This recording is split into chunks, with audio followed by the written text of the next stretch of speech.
Pour donner un exemple, dans le projet avec une équipe qui n'est pas forcément un favori annoncé de l'Euro, je reviens toujours sur l'Italie.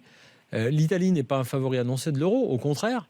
L'Italie propose un projet avec Conte qui n'est pas un projet négatif. C'est un projet tactique qui se base sur les forces de l'effectif, mais qui, dans le dernier match, a montré que c'était un projet footballistique cohérent, c'est-à-dire certes quelque chose de positif, défensif, effectivement. mais qui cherchait à attaquer sur chaque occasion possible et de se projeter à plusieurs dans la partie adverse. Et donc, on n'est pas obligé, même si ça gagne, enfin même si ça permet d'aller loin, d'aller loin comme ça. Les Polonais sont limités au niveau de leur effectif et de leurs possibilités. Ils sont moins négatifs dans le jeu malgré tout ce soir aussi. Moi, je suis un peu déçu par les Polonais pour ils le coup. ont beaucoup moins de possibilités, les Polonais. Ils n'ont pas de création juste un élément quand même, parce que c'est vrai que... Alors, Nico et Kroos ensuite. C'est vrai que globalement, au final, comme le Portugal maintenant a atteint la demi-finale et qu'ils ont donc cette façon de jouer, mais qui est complètement décomplexée, alors, et également, on va dire... anticulturel par rapport à ce que le Portugal a proposé ces dernières années, mais voire même les années précédentes encore. Le Portugal atteint la demi-finale de l'Euro.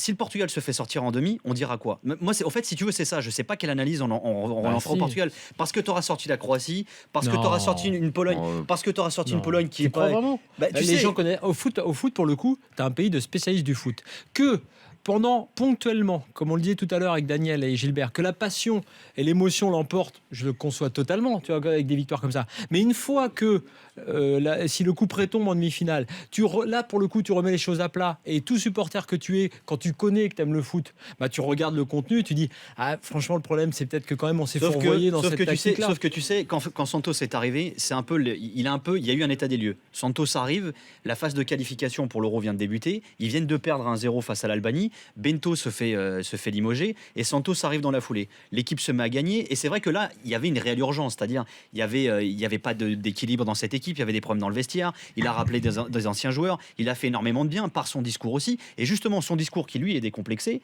a fait qu'il assume pleinement ce qu'il est en train de faire. Moi, si tu veux, lui, quand il a fait l'état des lieux, il est arrivé, il a dit bon bah voilà, moi maintenant, il n'y a pas de révolution avec moi.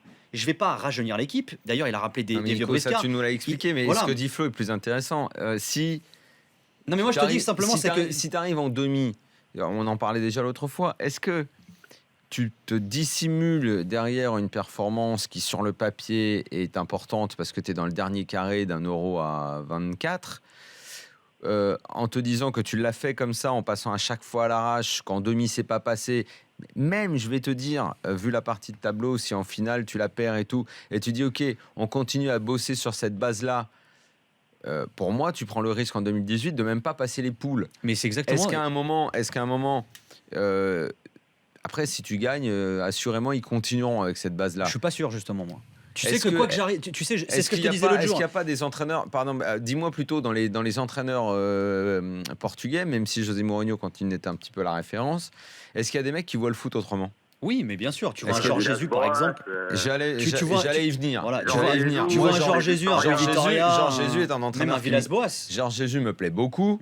Lui, il fait jouer ses équipes. Je te dis pas est-ce qu'il est candidat à la sélection, mais est-ce qu'il y a des mecs comme ça à qui à un moment on va dire bon bah écoute, parce que c'est bien beau de dire ouais à une époque on a bien joué mais on n'est pas passé, mais rien ne te garantit qu'en jouant pas bien. Exactement. Mais Daniel, tu es exactement en train de mettre le doigt. Donc est-ce qu'à un moment, vu les qualités des joueurs qu'on a, on peut pas se dire on va confier la sélection. T'es exactement en train de dire ce que j'essaie de te faire comprendre.